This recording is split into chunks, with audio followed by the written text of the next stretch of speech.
You're exhausted, but it's not because of the work you did today or the hours you spent at your desk. It's because of who you had to pretend to be. You've built a version of yourself that is polite, composed, and perfectly adjusted, but that version is a cage. You're not fake. You're just safe. There's a difference. It's exhausting. By the end of this video, you'll understand the one specific reason your brain chose this mask, and it's not what you think. We often confuse performance with identity. We start to believe that the face we show the world is the only one that's allowed to exist. Sociologist Irving Goffman called this the front stage and backstage self. Your front stage is the curated act.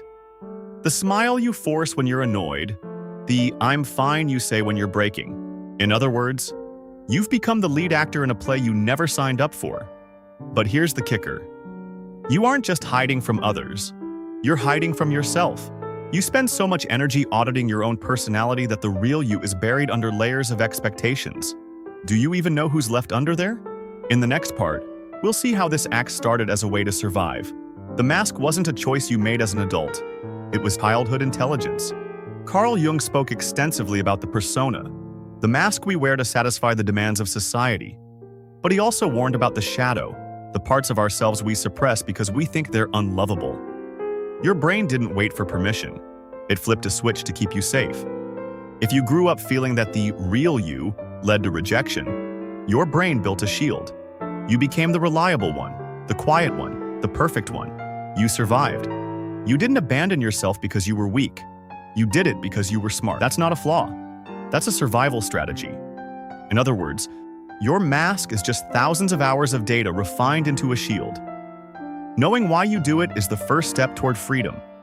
Everything we've talked about is real, and your struggle is valid. But I'd be doing you a disservice if I didn't ask this. Is the mask still protecting you, or is it just preventing you from ever being truly loved? Because there's a difference between setting a boundary and living in isolation.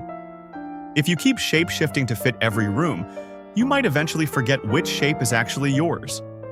Only you know if you're protecting your peace or just avoiding connection entirely. Real healing isn't about throwing the mask away. It's about integration. It's about reaching a point where you can take it off when you choose. You were never broken, just buried. Transformation starts in the tiny pause.